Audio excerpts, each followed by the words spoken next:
This is the Stages of the Soul podcast, a production of the Caritas Center. I'm Brian Dolan. With me, Nancy Kane. Hey, Nancy. Good to be with you. It's been a while. We're back in the saddle. Yes, I'm glad to be back in the saddle. Today, we're going to start the first part of a 4-part series called The 4 Requests of Jesus. We'll get to the first one today. But Mhm. yeah, it's been a little while. I been through the craziness of a layoff and different Mhm. jobs, and you all at the Caritas Center are shuffling some things around. But look at us back together again. The band is back together, Nancy. Yeah, faithful and steady. Faithful and steady. Now, what are we sipping on here? I saw your coffee mug a moment ago. Yeah, I am delighting in a chamomile ginger blend with some organic honey. Wow, you are fancy. Kind of, you sound crunchy too. Crunchy. Isn't that what that's Well, called?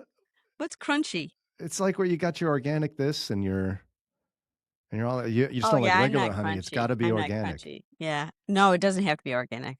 Oh, The price was right for the box. I'm just trying to think through organic honey. Is that like free range bees? Aren't they already free range? Like, I don't know what makes them organic. I think they probably are free range bees, like they just, come and go as they please. Their hive is everybody's hive, right? So I Yeah, never heard you that. can't really contain a bee all that well. Um, No, you I'm can't. I'm much less interesting. You and your chamomile tea. I've got And Gatorade. ginger. Uh, Oh, Gatorade. Yeah, a little yeah. hydration. Get the Well, electrolytes. I like Gatorade, number one, and number two. When we get soda for the kids, you call it pop or soda? What do you call it? We call it pop. Okay, so when we get pop for the kids, it's gone in less than a day. 12-pack, 24-pack, doesn't matter. Yeah. And so that's too expensive. It's not good for them. So we buy you ever seen the cans of Gatorade powder? Yeah. You can make like 20 gallons from one of those. We get those and it lasts a lot longer. So I just, make myself some powdered Gatorade. Very healthy, like your chamomile and ginger and free range Yeah. bees. Do the kids balk at not having pop? They would prefer to have it, but they've gotten used to it. I mean, I got It's 5 sugar kids. still. I don't have a conscience about saying no. I mean, I'm not going to lose sleep saying no to soda. Just wait, in their 20s, they'll be like, "You served us Gatorade all the time. We could never have any pop. You took it away from us. Oh, my You were oldest so daughter strict." already does stuff like that. She's 20 and she's got all these stories that Sarah and I look at each other like, did that actually happen? I don't think I remember that. But she had a rough childhood, let me tell you that one. Yeah, Krista, when she was in her 20s, would say, so when I started at Moody, Ray would pick the kids up from school, and then I wasn't preparing for dinner. I was like flying in right from Moody to prepare dinner. And she describes that time as that every night she would say to me, "Mom, what are we having for dinner?" And she said, and you would say, "Pizza." And I'd say, "Pizza again, Mom? We have pizza every night." And I just picture her painting this, like, yeah, open up some beer and some pizza. We're just going to eat some Yeah. pizza again. It's like there was some nearby pizza place that you were Norm from Cheers. You'd walk in, they'd go, Nancy, we got your Right. order for dinner tonight. Same one? It's 5 o'clock. Here's Yeah, I your just can't six picture pack of anyone doing that pizza. every night.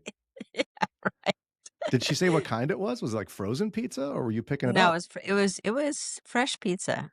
So we were in Wow. her mind. It didn't matter because if she was looking for a home cooked meal, I was showing up with every single night pizza. And so then I checked with my son. I said, "Chris just seems to indicate that when I started Moody, we were having pizza all the." I said, I can't imagine me doing that." It's like, "Yeah, Mom, we had a lot of pizza." Like, Really? like, oh, I must have been just so checked out that I don't remember being like dialing the pizza again. But you know how kids are. You probably have pizza like once a week, twice a week. Right. And in their mind, it's every single night. Yeah, it's melted into every night. Okay. Yeah. Well, I'll have to stop by for pizza one of these days. It sounds like you Yeah. really know what you're doing in that front. Well, and particularly because Chicago is pizza capital of the world. So, and you know that you lived in Oh Chicago for a yeah. period of time. I love Yeah. deep dish. So, Oh, yeah.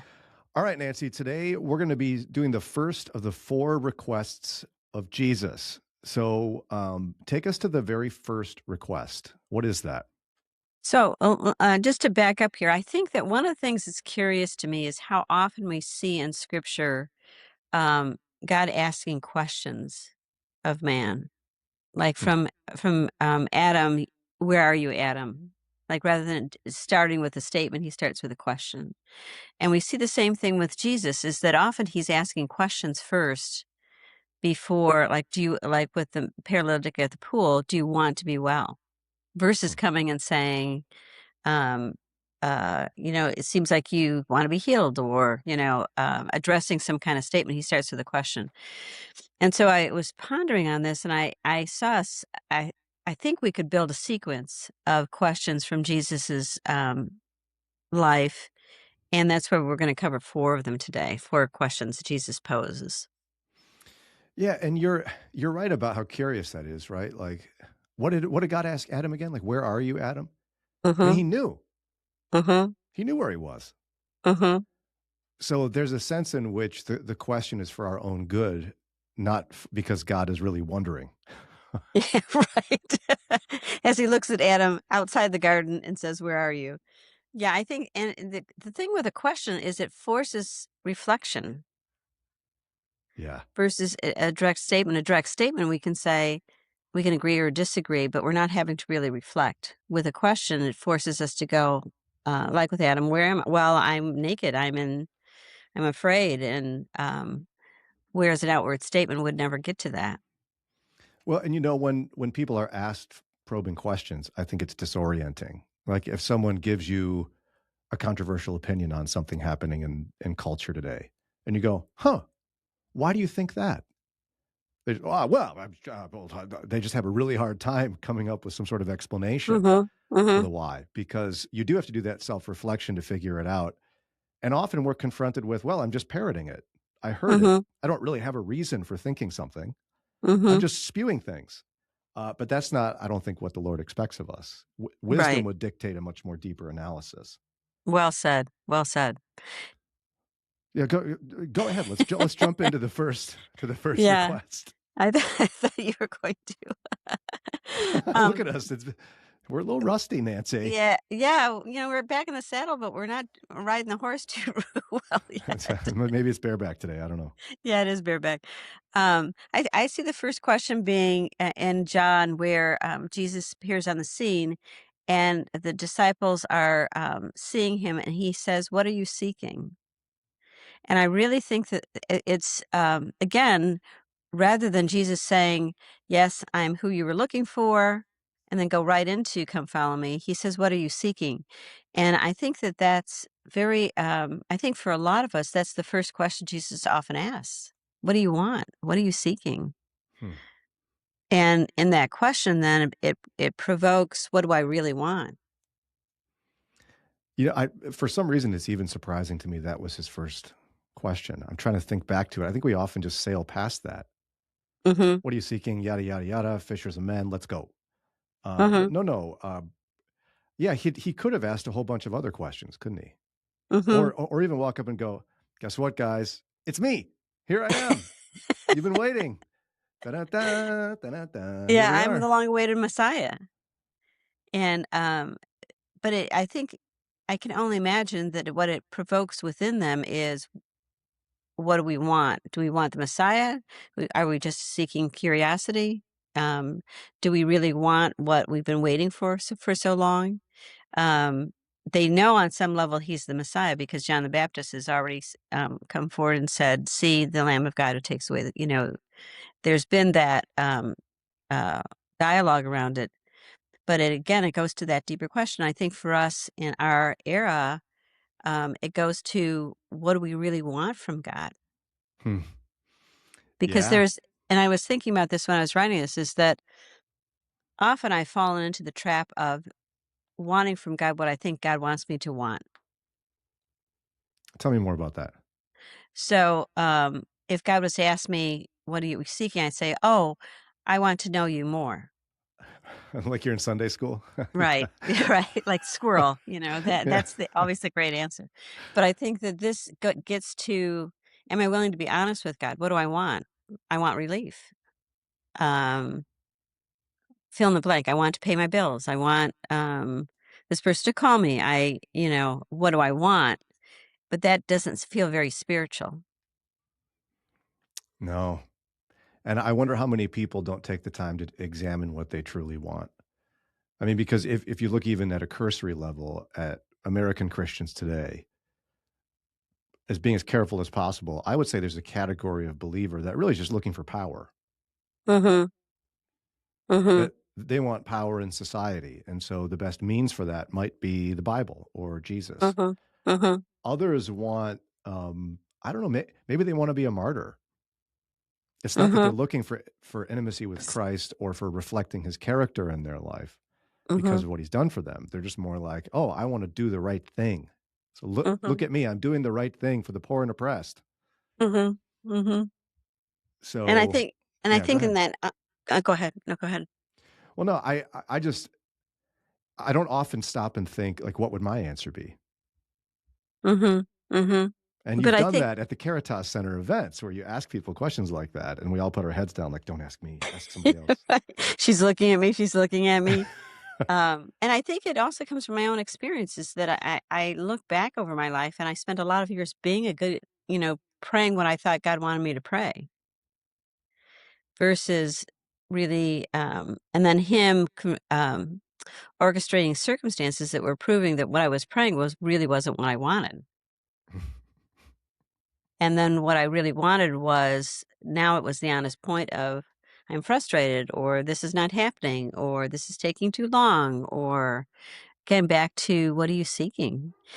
And the beauty of who God is that when I'm honest, He meets me in that honesty and then brings me to the place of where I need to be.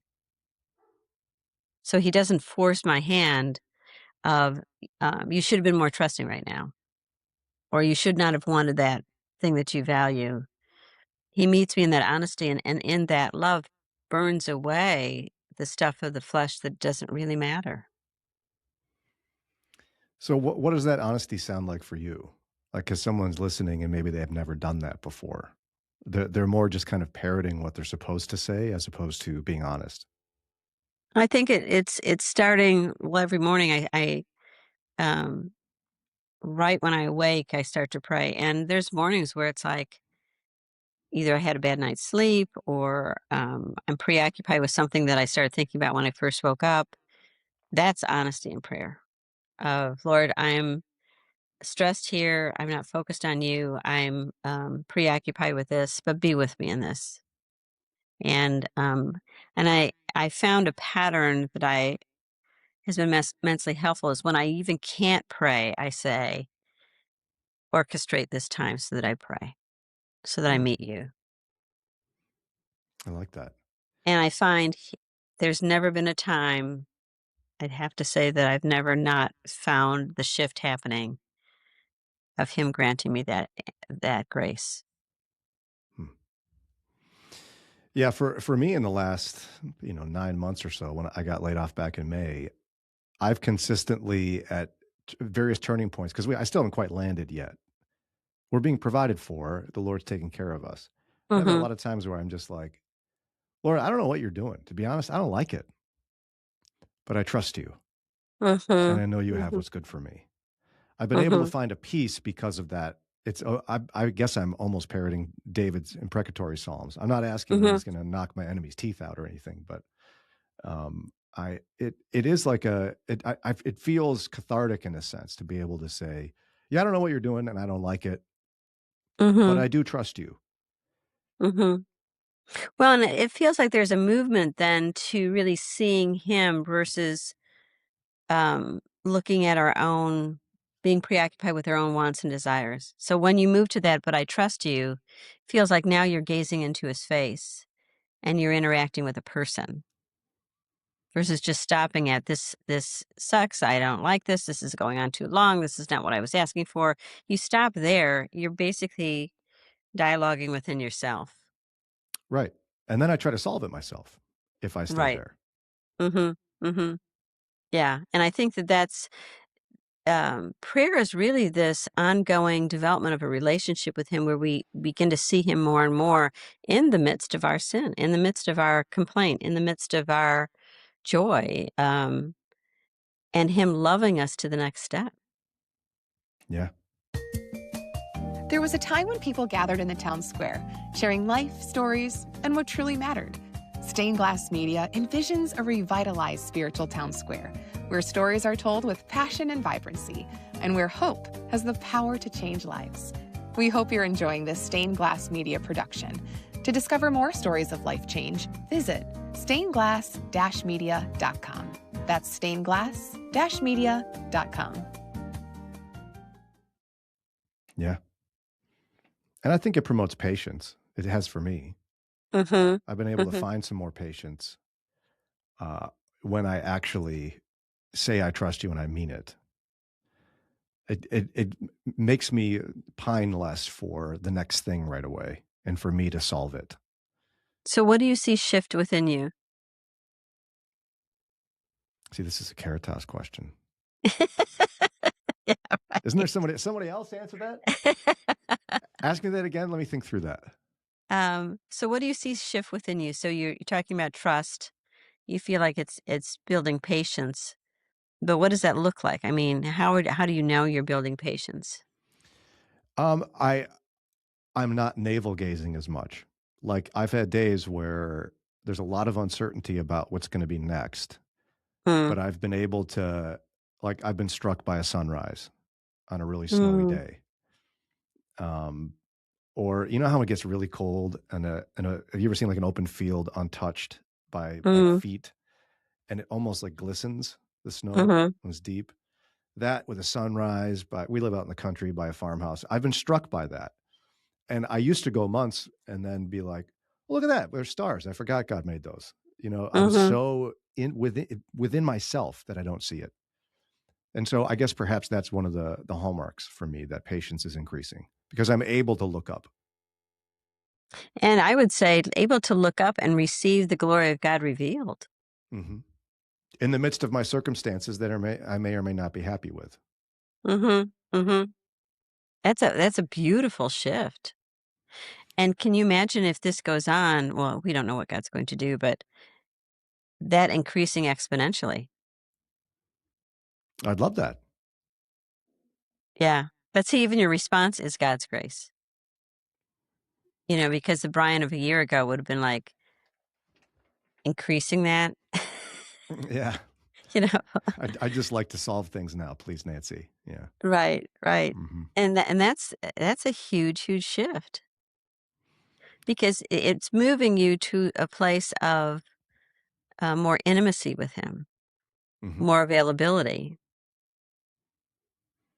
Yeah, and when you ultimately believe God is going to work things together for your good, you don't just say the verse.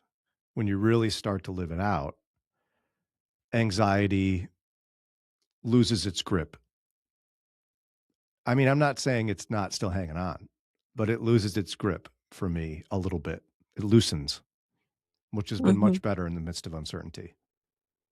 'Cause you and I talked about this recently, is that you seem so much more at peace than I've ever seen you. Yeah, well, sometimes I know that the Lord's hand was all over me being laid off. Um, and there's a relief in it in some sense. Mm. But the Lord also knew that I wasn't going to let go. I don't intentionally make dramatic moves. And Mhm. so there's a relief in being released from a circumstance that may have looked great on the outside but had a lot of issues on the inside. Mhm. Mhm. And it goes back to what we're talking about is that now he's posing the same question to you over and over again, perhaps even each day. What do you want? What are you seeking? And when you Yeah. before you were laid off, you were seeking relief, from our Mhm. conversations. Now you're laid off. It's like, now what do you want? Yeah, God's grace in that has allowed my wife and I to examine, we still have about half of our work lives left. So what do we want our lives to be like? Mhm. Mhm. And it's a common phrase, but my wife is the one that brought it to us. And we've said many times, do we want to live to work or work to live? Mhm. And the way society is shifting so much, um, we're finding much more peace in the idea of taking away our heart in our work and preserving our hearts for the Lord and our family and what God's put in front of us. So that work is now a means to an end as opposed to our being. And that's been a healthy shift, I think. That's huge. And how do you see that practically on a day-to-day level? I'm not so consumed by work. I don't know how else to describe that, but I think when you live for work, it really consumes who you are. Mhm. But I've been able to dip my toes into some more blue collar work, and there's something refreshing about that, the American blue collar ethos, where nobody cares what you do. You dig a ditch, you clean porta potties. I don't care. Do you have a job? Good for you. Mhm. You love Keep your doing wife that. and your kids? Yeah. Mhm. Yeah, there's I to me there's almost a that blue collar ethos is a little more biblical than the white collar ethos, because the white collar ethos is more get yours, work harder, Mhm. achieve your dreams, get more notoriety, and Mhm. much more American dream esque. And it's been refreshing. Well, and I think it is because you're talking about living in such a way that your identity is not formed by your work. Hmm. And I think of most conversations in the church when you first meet someone, who are you? What do you do? Where do you live? How many kids do you have? Those are all defined roles. Hmm. Um, and at the end of the day, they'll all pass away. Hmm. And that at when we walk into eternity, Jesus will not say, "Oh yeah, there's Brian. He was on WCRF for so many years, and come on in." That's how we think. But I'm just emphasizing this shift that you're making is seismic because you're being invited to live into what's really true, which is God's beloved Son, husband of Sarah, father of children. Too many to name That's right what's now. going to last. Yeah, amen. And I mean, it goes without saying, I would hope, for those who spend time with us on this podcast, that it's in large part not just because of me going through the Caritas Center's programs to think through spiritual formation and what it truly means to love Christ and to live for Him, but Mm-hmm. also your and my friendship and your mentorship. I mean, Mm-hmm. those kind of relationships are a prerequisite to be able, I think, to grow properly. Mm-hmm. Otherwise, you Yeah. get stuck in your own head and you get stuck in ruts. Yeah, we do, and I think that I don't know if we'll ever do this, but I think there's the invitation on the table now for the church to return to the first church culture ethos of the first church again. They were so glad to be in Christ that that's all they talked about. Hmm. Yeah. It wasn't, oh, there's Peter that used to be a fisherman and now he's struggling to make ends meet. And no, it was apostle, disciple, follower. How are we seeing God move? How are we seeing Him manifest Himself in new ways to us in the church? How are we trusting Him more and He's blessing our faith? That's all that vibrancy of the church. And I think that, yeah, I'm grateful for our relationship because I think we've both seen God move in both of our lives in intimate ways that are, um, for me, keeps me fueled to keep going, Yeah. you know, at this eternal path that we're on. This is why I think Christian friendship is so important. Mm-hmm. Mm-hmm. But, you read all these articles about an epidemic of loneliness in our country. The number of close friends people have is dramatically lower today than it was 30 years ago. Mm-hmm. It's a kind of a lost art in a sense, Mhm. Mhm. but perhaps it's because we're also busy trying to achieve the American dream. I don't know. Well, I think that um how do I say this? I feel like we've lost our true north of our souls. And so if you're operating on a material basis 24/7, how much am I making? Again, nothing wrong with this, but like I streaming Netflix for 4 hours. um, filling it with all kinds of things that really don't matter, your perception of the world is fairly superficial Mhm. and one-dimensional. And you're right. I think maybe 15 years ago, I can't remember who did the survey, but asked people if they were in need, how many people in their life could they go to? And it was like 2 or 3, and then it moved down to 2. Now it's moved down to 1. Hmm. And my And many hunch don't is have that. and many don't even have that. But I think that that's where God's invitation is for relationship. God's invitation is to be in Him first, and then He provides everything we need. And sometimes it's loneliness so that we see Him more clearly. And sometimes it's friendships that we can, like you and I, we can partner along the way with people that say, I see you, I get it, I hear you, and this is not the end of the story. Is that your clock again? Yeah. Your clock with dementia? Yeah, it seems like it's gotten some kind of cure because we'll see. I am not counting it, but it lately I found it's ringing correctly. It's interesting though, the actual time right now is 10 minutes to the top of the hour. Oh. So I don't know what that was. It was just like, get ready. It's just about. Well, yeah, that's the anticipatory ring. Like that's maybe a metaphor for life, like I try to be Yeah. ahead of things and I'm really not. I'm actually behind. Yeah, it's that ringing of a friend that reminds you. I don't know. No, I'm stretching it too far. Right. But before we go too, I wanted to be sure to circle back to, I think, a question that really perplexes a lot of people, right? We're talking about the 4 requests of Jesus. This first one, what are you seeking? The paralytic Mhm. at the pool. A lot of people are like, why did Jesus ask him that? Of course he wants to be healed. But what happened when he answered?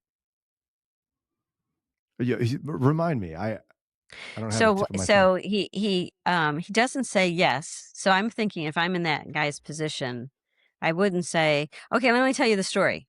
Okay, so I'm here, and then all these other guys, the water, is shaken. Angels come shake the water, and then everybody lets their friend in, and no, it's not happening for me. He goes through a story and doesn't answer him directly. So you could read that 2 ways. One, that he's hasn't anybody to hear him, and so he's basically just explaining his existence, or you can read it as uh, victimhood. Hmm. So he's asking him, "Do you want to be well?" Very incisive question. Doesn't answer the question. Says, "Here's my circumstances." It just doesn't happen for me. And I think for some of us that we can get caught in a rut or move ourselves to a rut where when circumstances are hard, play the victim and say, "Oh, this is another bad day, another hard experience. If you only knew how hard I had it," and keep that scenario going. Yeah, I've encountered a couple of people in my life, one more recently, where I would use the phrase for them, everything's not okay unless everything's not okay. Yeah. Like they need to have something wrong all the time. Mhm. And it's exhausting and it's not life-giving to anyone around them. It's sad. Yeah, it's Eeyore from Winnie the Pooh. Right. I think it's gonna rain. It's gonna rain again. Oh, woe is me. And what's fundamentally a problem with that is it's not you're not accurately living into who God is. And so even with the paralytic, did he really know who was talking to him? Probably not. Yeah. And I thought when I looked at that passage, I thought if I was Jesus, I'd be like, okay, well, obviously you don't want to be well. Okay, sorry. We'll see you Bye. another day. Yeah. Nice story. Moving on to somebody else. And he heals him. And I'd have to go back to the story, but I remember thinking, and even when he was healed, there wasn't this like, he picks up his mat and goes on his way. I'd have to again. We'd have to look it up to see what the remainder of it is. But I really think that was mercy. Hmm. He wasn't asking for it. He was playing victim, yet God healed him nonetheless. And that says much about the generosity of our Lord, of Christ, is that his love is always self-giving. It's never conditional on what we're doing. We would think it's conditional. It's not. It's never conditional. It's always because he chooses to love. It's beautiful. Mm-hmm. Mm-hmm. All right, Nance, before we go today, the Caritas Center is doing something new. You have a webinar available. We do. This is with the new season we're in a webinar with Caritas.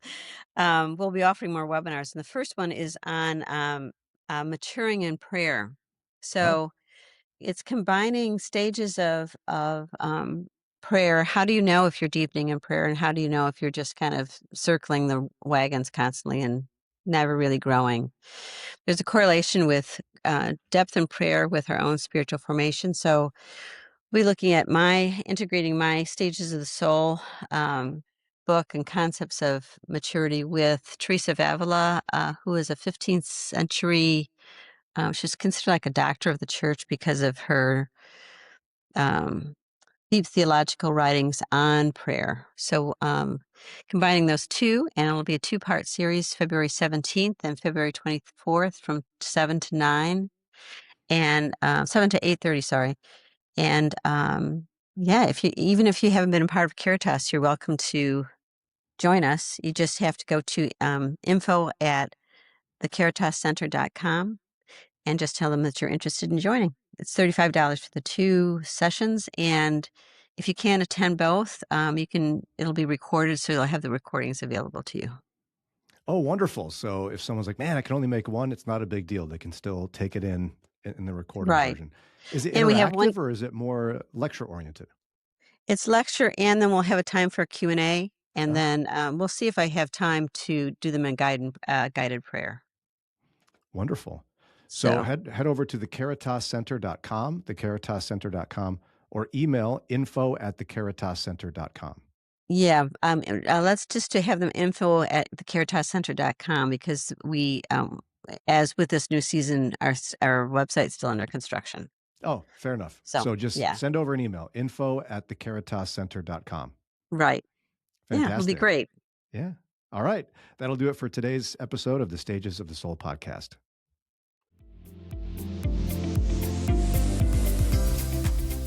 The Stages of the Soul podcast has been a production of the Caritas Center for Christian Formation in partnership with Stained Glass Media.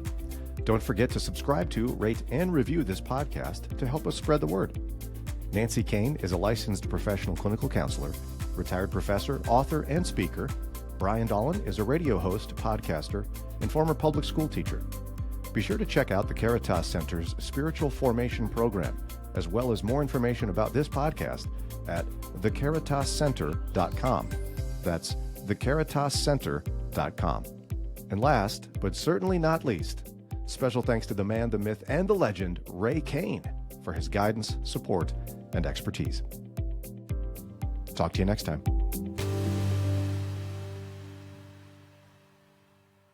This is a Stained Glass Media production.